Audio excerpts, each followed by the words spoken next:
Hop là. En zone neutre, en compagnie de mon chum Steven Bilodeau. Salut Steve! Allô, mon Simon, bon matin. Merci de me recevoir encore en zone neutre. Dans ton char, on va adresser ça tout de suite. L'éléphant dans la pièce, t'as de la gazette, des annonces de Canadian Tire dans ta vitre. C'est très bon comme panneau coupe-soleil, je trouve. C'est pour des gratteurs de petit prix. T'es-tu en train de magasiner quelque chose? Non, pas en tout. Je me suis juste stationné pour l'entrevue parce que, comme tout le monde le sait, je vis dans ma voiture. C'est d'ailleurs pour ça que j'ai un deuxième set de tire, parce qu'en roulant, à un moment donné, il faut que je fasse le changement.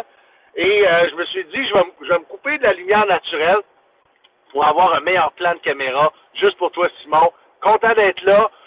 J'aime ton fond d'écran aussi, qui est la fleur, la fleur du diable, on va l'appeler comme ça. Hein? Qui représente beaucoup pour toi. Ben justement, on va diffuser justement cette entrevue-là le 11 novembre. Donc, si vous la regardez en ce moment, on est le 11 novembre, le jour du souvenir. Et c'est pas une coïncidence que ce soit toi, mon invité aujourd'hui, parce que tu es un ancien militaire, oui, humoriste qu'on voit partout en ce moment, puis ça, on va en parler, c'est sûr. Mais t'es un ancien militaire, tu vas toujours avoir ça en dedans de toi. Je trouvais ça important de faire un clin d'œil à ça, te remercier premièrement pour ton service, puis donner cette tribune-là, parce que bon, les gens voient souvent au mois de novembre, début novembre, ces fameux coquelicots et il y a un petit peu d'éducation à faire peut-être pour les plus jeunes qui écoutent le podcast. Qu'est-ce que ça représente, cette fleur-là, exactement, là, pour les militaires? Là, tu me mets sur le spot, mon Simon. De ce que je me rappelle, c'était la fleur qui poussait sur le champ de bataille à la fin de... C'est-tu la Première ou la Deuxième Guerre mondiale? Je pense que on va avoir besoin d'inviter les gens, les auditeurs, à commenter pour exactement donner l'histoire exacte du coquelicot, mais il semblerait que ça aurait poussé sur le champ de bataille où est-ce que plusieurs ont foulé la terre et plusieurs en sont morts également.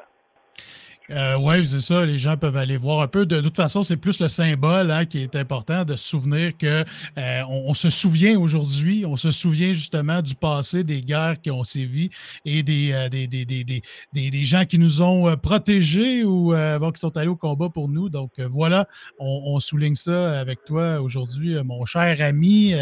Puis, tu sais, je sais que tu as fait plusieurs podcasts où est-ce que tu as parlé de ton passé militaire. Puis moi, le but, c'est pas nécessairement qu'on refasse tout ton parcours de militaire, mais qu'on regarde un petit peu qu'est-ce que toi, t'en ressors de ça. Tu sais, la journée d'aujourd'hui, le 11 novembre, elle représente quoi pour toi exactement?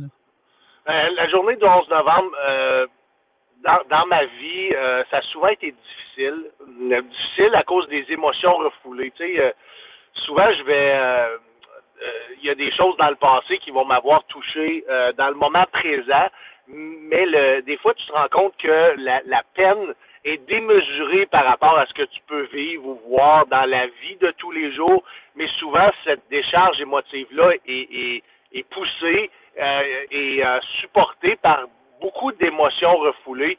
Puis je pense que j'en ai eu énormément dans ma carrière militaire. Je l'ai eu aussi dans ma vie personnelle.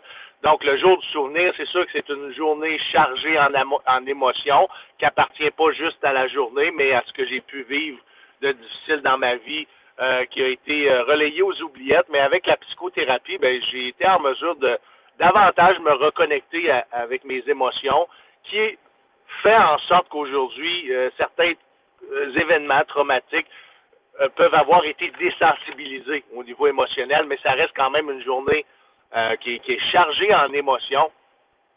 Et pour faire une parenthèse, je te dirais que Simon, c'est probablement ce que j'ai payé le plus cher dans mon service militaire, c'est cette déconnexion-là émotionnelle avec ce qui m'entoure, avec ce que je vis.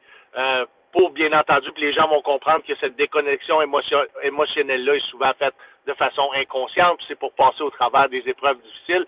Et moi, comme ancien militaire, c'est pas différent non plus de tous les civils qui peuvent vivre des moments difficiles ou traumatiques où est-ce qu'il y a une certaine coupure ou une distance émotionnelle qui s'installe avec la réalité, avec la vie de tous les jours. Qu'est-ce que ça représente aussi? Ça représente pour moi quelque chose de différent Je te dirais depuis que j'ai commencé à faire de l'humour, parce qu'une des choses qui était importante pour moi, surtout à la retraite, c'était d'aller balancer, équilibrer les émotions. Donc, il y a des émotions désagréables, on ne peut pas en faire abstraction, il y a des émotions agréables.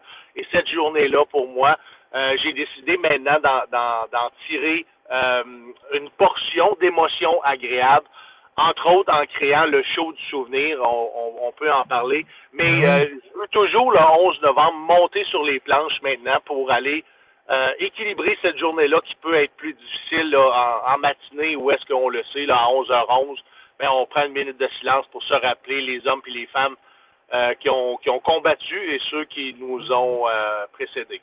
Mais là, c'est ça, je veux qu'on en parle du show du souvenir parce que c'est particulier, là. C'est des anciens militaires qui vont présenter des shows, des numéros d'humour avec toi sur scène. C'est complètement pété, là. Je veux dire, ce monde-là, ils écrivent pas de l'humour à temps plein non plus, là. Ce monde-là, des fois, sont en grande difficulté en plus. Puis pour le moment d'une formation et d'un spectacle avec lesquels, sur les planches, attends un petit peu, je vais essayer de résumer ma pensée. En fait, oui, je vais recommencer dès le départ. C'est des militaires qui sont en voie de libération à cause d'une condition qui est reliée au service, ou des vétérans qui sont blessés, qui viennent suivre avec moi une formation en écriture humoristique et présentation numéro, qui a été donnée les 2 dernières années par le professeur titulaire à l'École nationale de l'humour, Jérémy Larouche. Cette année, j'ai décidé de m'impliquer au niveau de la formation. Donc, je suis devenu moi-même formateur avec Jérémy. Et on a formé plus d'une dizaine de vétérans pour créer, en fait, un numéro d'humour de 2 à 4 minutes avec lequel, sur une base volontaire, vont aller présenter ce numéro-là dans un spectacle complet d'humour, dans une salle de spectacle qui est la Scène Le Bourgneuf à Québec. Ça se passe le 10 novembre. Et le spectacle est déjà complet. C'est sold out. À chaque minute, il y a des demandes qui rentrent pour des billets. Et on n'est pas capable de suffire à la demande. Donc, on voit que le projet prend de l'ampleur. On voit qu'il est davantage supporté par la communauté parce que, je ne sais pas si je peux t'en parler, Simon, ça a été un projet controversé dès le départ. Quand j'ai offert ce projet-là à la communauté des vétérans et des vétéranes, on m'a dit systématiquement qu'on ne devait pas, on ne pouvait pas se permettre de rire dans une journée dédiée à la commémoration des gens qui ont servi et de nos morts, je vais dire comme ça, là. Donc, beaucoup d'opposition dès le départ, la première année. Là, cette année, c'est la 2e année là, pour informer les gens. Ouais. Et il y avait beaucoup de critiques, il y avait des gens qui n'avaient pas nécessairement embarqué dans le projet, mais quand les gens ont réalisé à quel point ça avait été bénéfique, que le programme fonctionnait, que le projet était supporté par la population civile et des commanditaires, des partenaires. Et aujourd'hui, on se retrouve avec un beau problème. Il faut que je déplace le show du souvenir, probablement au Petit Champlain. Et mon rêve serait de le présenter à la salle Albert Rousseau, que ce soit en formule cabaret ou dans une pleine salle. J'ai confiance que le projet va prendre de l'ampleur. Encore une fois, pas pour en faire des humoristes de la relève, mais seulement pour lui donner une expérience qui, pour moi, a été extrêmement positive à un point où est-ce que j'ai décidé d'en faire une 2e carrière. Donc, tout ça est très, très, très positif. On va dire 2 choses. La première, la salle de Bourgneuf, c'est vraiment cool. C'est une belle salle de spectacle. Ouais. C'est des conditions A1.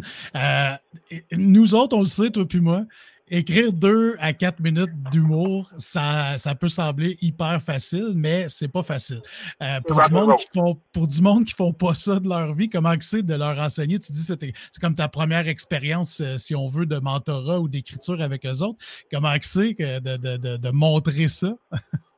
Premièrement, c'est un programme qui est allégé. C'est un programme qui est né de l'École nationale de l'humour, qui est maintenant qui est en partie le programme LOL, en partie, il y a d'autres programmes. RHA, c'est doté d'un programme semblable, donc on essaie de produire des numéros d'humour dans une courte période de temps.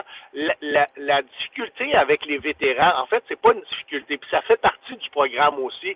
Quand les vétérans se présentent pour la fin de semaine, parce que c'est sur 3 jours, c'était sur 3 jours cette année, du 28 au 30 octobre, où est-ce qu'on faisait cette formation-là dans une Légion royale canadienne à Lévis, la Légion, la filiale 12, si je ne m'abuse. On faisait ça là et dès le départ, les militaires, les vétérans, pour la plupart, brisaient l'isolement. Donc, sortaient, se retrouvaient dans un environnement sécuritaire. Mais là, le premier réflexe, ça a été de socialiser, parce que je pense qu'il y en a beaucoup d'entre eux qui manquent de socialisation, sont souvent isolés, et c'est ce qu'on voulait, briser l'isolement, les amener à faire des gains émotionnels avec des amis qui ont des défis différents. Plusieurs d'entre eux étaient des anciens collègues de travail, donc c'est beaucoup du meet and greet, de se rencontrer, de recréer des liens, de se parler du passé s'ils veulent se parler du passé, mais aussi se parler de l'avenir et du futur et du présent. Et le présent, ce que j'avais à leur offrir, c'est des beaux ateliers qui allaient leur permettre éventuellement d'avoir leur propre numéro d'humour et de le performer au show du souvenir. Donc, quand tu me parlais d'écriture et de vétérans, ça semble ne pas aller ensemble. J'ai envie de te dire, Simon, que j'ai l'impression que les gens dans l'armée ont toujours été exposés à une forme de stand-up. À cause que l'humour est souvent utilisé pour désamorcer des situations qui sont difficiles. Donc, j'ai l'impression qu'en partie, c'est pas dans leur ADN, mais il y a une partie d'acquis là-dedans que la musicalité du stand-up, ils l'ont déjà souvent entendu ou été exposés à. Donc, c'est extrêmement facile. Ça vient même d'eux. Tout ce qu'ils peuvent trouver drôle, ils vont le lancer sur la table et c'est toujours en équipe qu'on va réussir à bâtir les numéros de tous et chacun. Donc, c'est comme si tout le monde autour de la table avait des idées pour un numéro d'un candidat et tout le monde venait qu'à faire partie du résultat final du numéro de stand-up. Vraiment cool.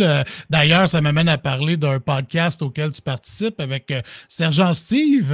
Ça va de soi. Avec, tu peux me rappeler le nom parce que là, je vais le magnaner. DEVET le soir, DESVETS le soir, DEVET le soir. Donc, c'est un podcast qui appartient à la Fondation Le Balancier, pour laquelle je suis un partenaire et très souvent un porte-parole.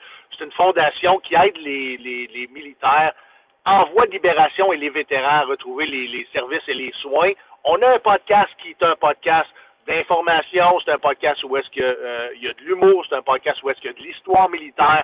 C'est plus niché pour la communauté militaire et vétéran. Et je présente une capsule humoristique à chaque semaine avec le personnage Sergent Steve, qui est pratiquement moi, qui se permet d'être un petit peu plus, des fois, politisé, avec un casque de la Deuxième Guerre mondiale sur la tête, et souvent ça dérape, je dis des niaiseries. Et la communauté adore ce personnage-là qui est teinté de kaki, mais aussi qui est encore les deux pieds dans l'actualité, dans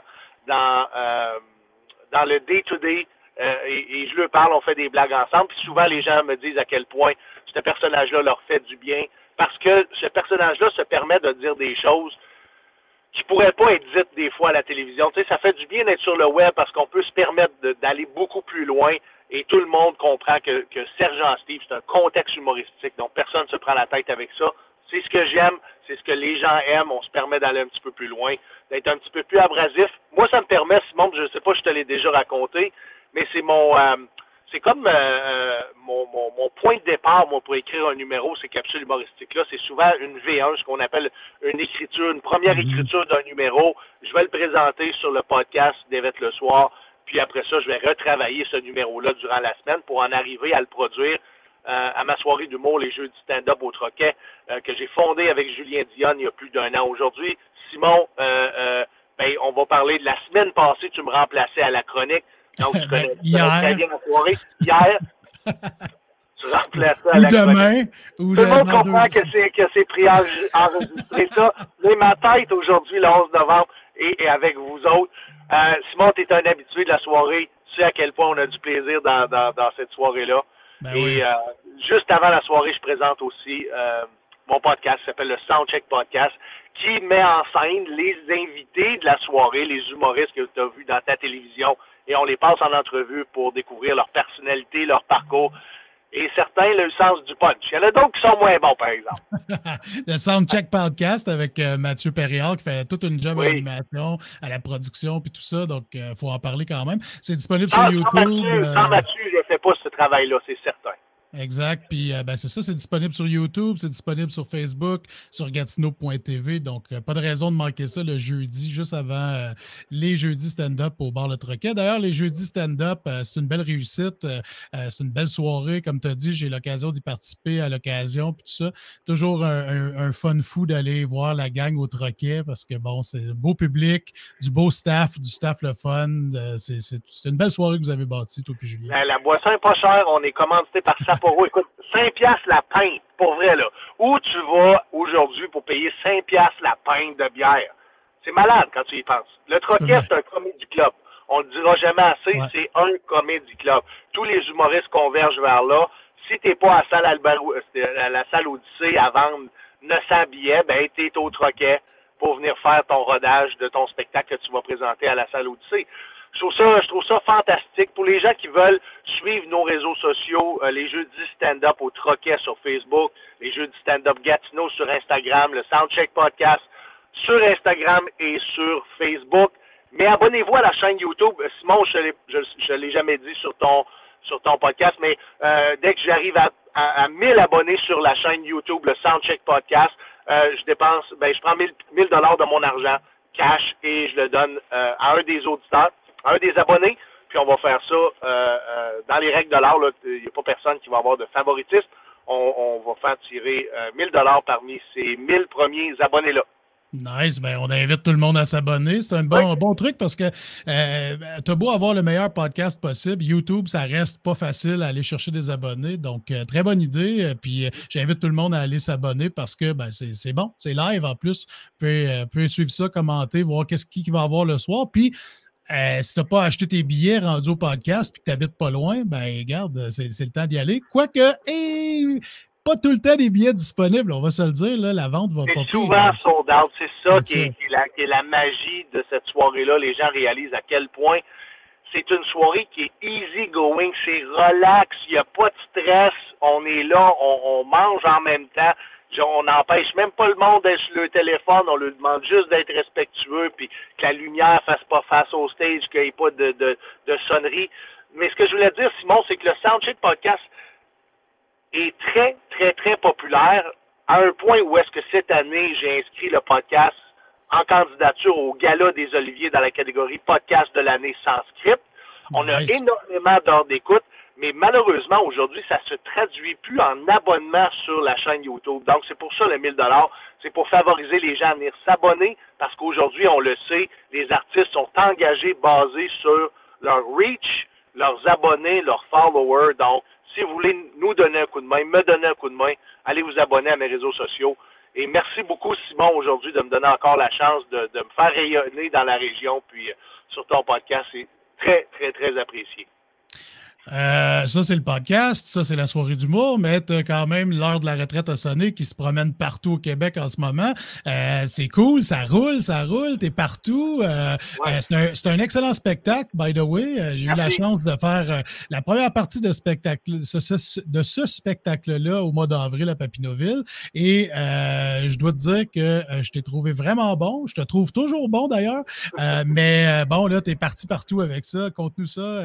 On peut voir les dates, j'imagine, sur stevenbilodeau.com, mais conte-nous en fait, la mini-tournée s'achève, va s'achever à Trois-Rivières avec encore une fois, l'heure de la retraite à sonner, qui est mon spectacle évolutif.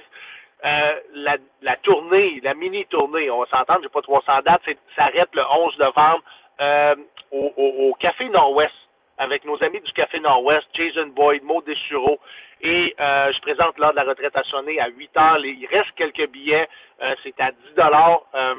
Café Nord-Ouest, qu'est-ce que je pourrais dire? Super place, le stand-up est très, très bien installé là. J'ai hâte d'aller leur présenter ça parce que c'est la première fois que je débarque avec le spectacle dans la région de la Mauricie. Mais déjà, suite à cette petite mini-tournée-là, j'ai déjà signé une nouvelle tournée en Abitibi que je t'annonce en exclusivité du 15 au 18 décembre. Je fais une tournée où est-ce que je vais être la tête d'affiche et on passe par Amos, Lassar, Rouyn, Val-d'Or. Donc, Nice. 4 dates du 15 au 18 et on s'en va là avec Cédric Bergeron et Claudia Lopez en première partie et Anthony Ouellette à l'animation. On s'en va faire un beau trip de gang en Abitibi. Juste avant les fêtes, on invite tout le monde à se procurer des billets. Les billets devraient être en vente là, d'ici 24 heures. Qu'est-ce que tu présentes comme spectacle dans cette petite tournée-là? Tu présentes du nouveau matériel, des trucs qui n'est pas dans l'heure de la retraite à sonner?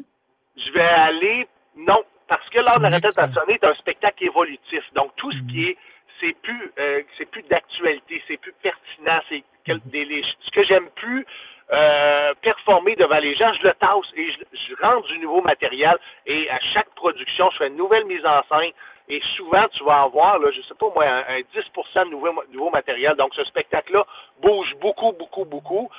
C'est pas avantageux pour moi toujours refaire la mise en scène ou de changer les numéros de place, mais c'est quelque chose que j'aime beaucoup faire et les gens viennent d'un spectacle à l'autre, sont capables de voir la différence. Puis, veut pas, on continue à s'améliorer, on continue à rentrer dans le spectacle, des choses que les gens préfèrent davantage, puis tout ça est positif encore une fois. Qu'est-ce que je pourrais dire d'autre, Simon? Justement, beaucoup de podcasts que j'ai fait dernièrement, je sais pas si tu as vu ça, j'ai fait le WhatsApp podcast, j'ai fait le Daily Buffer, j'ai fait le Carré de sable à Pébé-Rivard pour selon une étude et j'ai fait aussi dans Curieux Rivard, donc 2 podcasts avec lui. Aujourd'hui, je m'en vais tourner le French Cast de Pantelis. Pour finir la journée, je suis invité pour le tapis rouge de la première de Joe Cormier, son spectacle Animal. Ça va être complètement pété, ça. Ça va être... Ça va être le fun. J'aime beaucoup les tapis rouges. Je te le mentirai pas. J'adore les tapis rouges. On va aller prendre des belles photos. Ça fait partie du travail. On se comptera pas de menterie. Puis, j'ai hâte de voir cette belle industrie-là de façon vivante. T'as-tu amené ta chemise avec à fleurs? Non, pas la chemise à fleurs cette fois-là. Non? Non, mais là, j'ai commencé à avoir une conscience qu'à chaque fois que je fais une sortie médiatique, je dois avoir du nouveau linge. Fait que je cherche des commanditaires. En fait, si Vincent d'Amérique veut me commanditer, je serais très heureux de porter, parce que c'est à peu près les seuls qui peuvent m'habiller. Ah, c'est ça, j'allais dire, ça prend des grandes tailles, là, puis je peux relate à ça, là. C'est bien. Ben, Vincent d'Amérique, on est capable souvent de s'en tirer. Ils ont vraiment, vraiment des beaux vêtements. Anyway, je lance la perche. On va voir écoute, on va faire un extrait de TikTok avec ça, puis on va aller reacher dans Vincent d'Amérique, c'est sûr.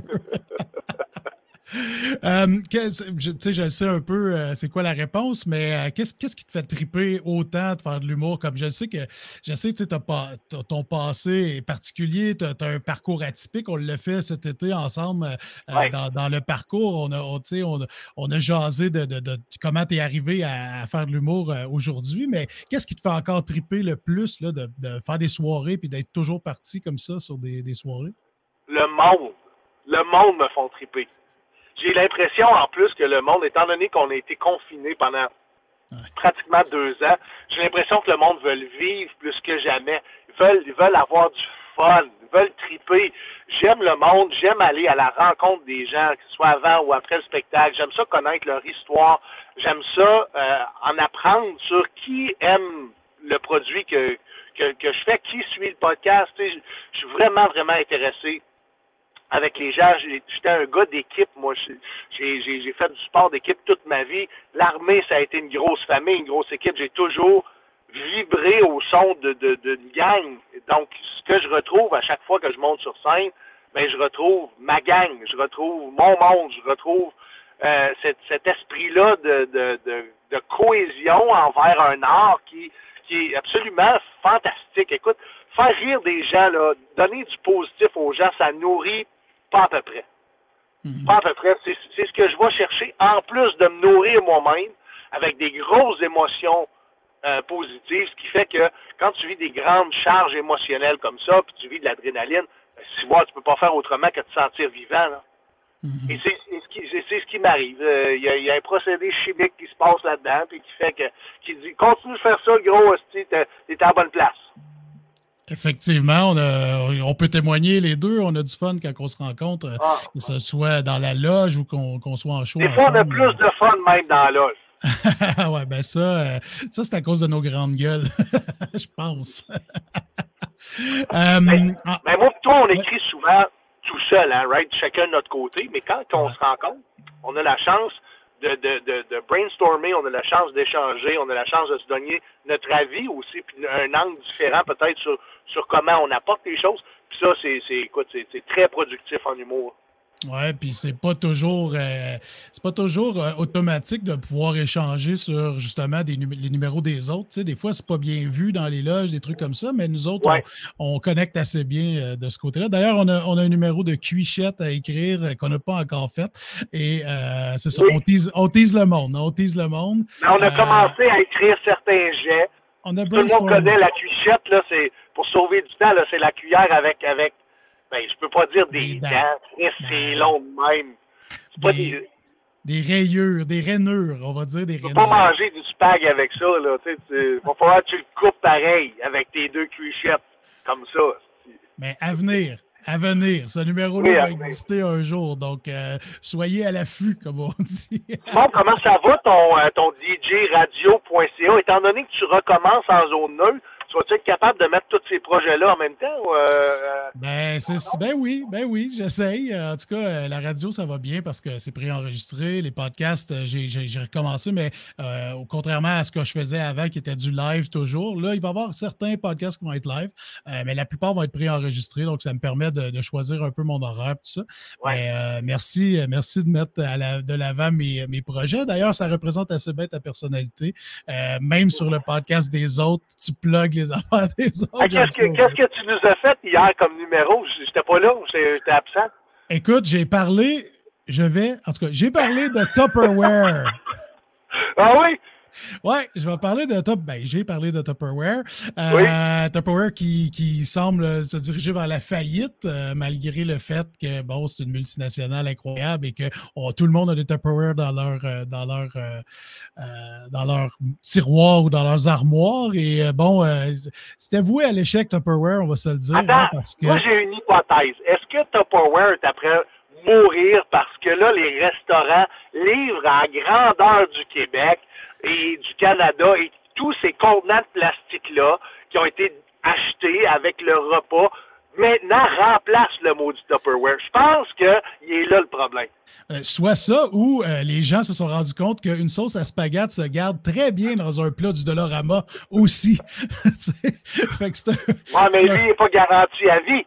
Ah ben non, mais tu peux facilement mettre des vis dedans après, tu comprends? Là, ils vont goûter le spaghetti des vis.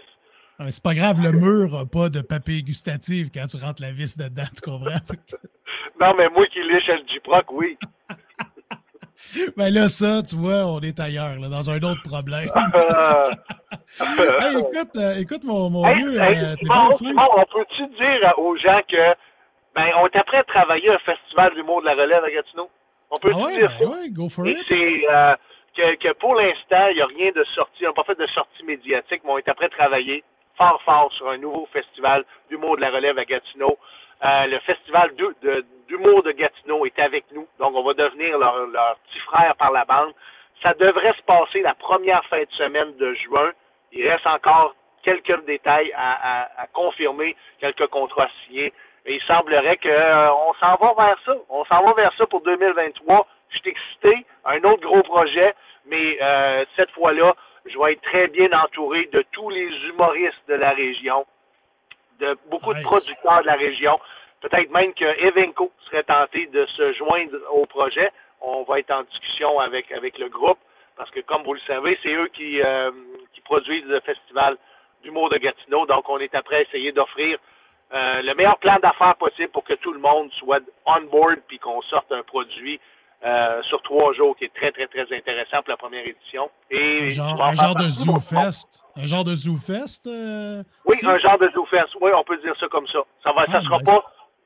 Ça va être underground dans le sens que la relève un peu plus underground, mais ça sera pas aussi flyé qu'un mini-fest. Donc, on va rester plus dans le stand-up conventionnel. On va avoir des productions un petit peu plus flyées, mais ça sera pas basé sur le fait que on veut juste du stock flyé parce que du stand-up, il y en a partout ailleurs. Non, on veut dans la région faire découvrir la relève. On le sait très bien qu'en humour au Québec, tu passes par Gatineau, c'est un incontournable, et Gatineau est probablement la ville ou une des villes, peut-être avec Québec, les plus grands fans d'humour sont à Gatineau et Québec.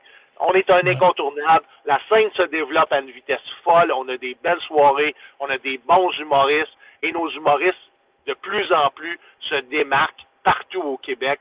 On s'en va en région. On s'en va dans les festivals.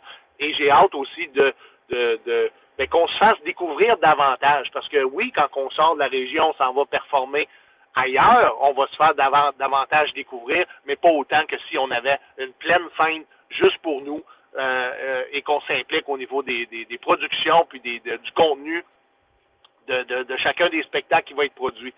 Ben, c'est une super nouvelle, ça. Ça va être excellent. Puis surveillez ça sur tes plateformes à toi, mon chum. C'est stevenbilodeau.com, Facebook aussi, YouTube pour le Soundcheck Podcast. Et je vais terminer en te disant, oublie pas d'enlever ta gazette dans ta fenêtre quand tu vas partir à rouler avec ton char. Ça marche. J'ai juste hâte de manger mon McGriddle. T'as même pas d'idée. Y es-tu dans ton char depuis tout ce temps-là? Il est là, mon McGriddle. Ah, ben là, let's go. Les priorités, mon chum, les priorités. Ouais, mais s'il y en a un qui m'attend ses mains par ma fenêtre, je le mordais, sacrément. Tu sais comment je peux être défensif avec un repas du McDo. Mais j'aimerais ça, avant de terminer, Simon, puis merci de m'avoir donné encore une voix dans cette journée-là du 11 novembre. Je l'apprécie énormément. Les billets du show du souvenir. Le show du souvenir est sold out cette année. Essayez pas, là. C'est plein à craquer. Et on n'a pas le temps de se virer vers une plus grande salle ou une deuxième représentation. Mais on se donne rendez-vous en 2023. Les billets sont déjà en vente. Allez consulter Steven Bilodeau, humoriste sur mon Facebook, ou Steven Bilodeau, humoriste sur Instagram. Le lien des billets est là pour 2023 et je vous prépare une distribution assez incroyable. Cette année, je ne l'ai pas dit, mais c'est Jerry Alain, ma tête d'affiche, avec Jérémy Larouche qui fait un numéro d'ouverture. Et l'an prochain, il semblerait que Mélanie Couture m'aurait laissé entendre qu'elle a un grand intérêt pour s'impliquer auprès du show du souvenir. Et Mélanie, son père, était dans la GRC, donc c'est un projet, je pense, qui lui tient à cœur. Cool. On a développé une nouvelle amitié, puis j'espère qu'elle va faire partie du show du souvenir en 2023. Allez acheter vos billets, s'il vous plaît, si vous voulez nous encourager, pour que ce projet-là perdure dans le temps. Ben, écoute, merci, mon vieux. Mark my words, je serai là aussi si tu as besoin de moi pour donner des formations, des trucs. Ça va me faire plaisir de m'impliquer avec toi. Tu sais comment je respecte ton passé de militaire, je respecte tous ces militaires, je respecte le jour du souvenir. C'est quelque chose qui fait partie de nous, hein, qu'on le veuille ou pas. Oui, c'est souvent associé à la guerre, mais c'est au-delà de ça. C'est le service, c'est de se donner corps et âme, littéralement, pour protéger nos droits et libertés. Donc, merci, puis bonne journée. Quand tu mets le focus, Simon, sur l'humain qui s'est enrôlé sans nécessairement savoir dans quoi il s'embarquait, ça humanise davantage les hommes et les femmes qui ont servi. Et si vous voulez en apprendre plus sur mon virage à 180, ma carrière de militaire à humoriste, TVA a sorti récemment un documentaire, ça s'appelle Rire pour guérir. Allez voir ça, c'est très populaire. Ça m'a permis d'émerger davantage, de passer à TVA à une heure de grande écoute. Je vais mettre le lien quand on va publier là, le podcast. Donc, je vais mettre le lien vers ça. Donc, les gens vont pouvoir l'écouter. C'était super bon, j'ai écouté. Good job. Puis écoute, merci d'avoir pris le temps. Puis bon enregistrement avec Pantelis plus tard aujourd'hui. Merci. J'ai fait sa première partie. Là, t'es rodé. Tu vas être prêt pour ce podcast-là. Ça marche. Salut, mon chum. Bye. Ciao.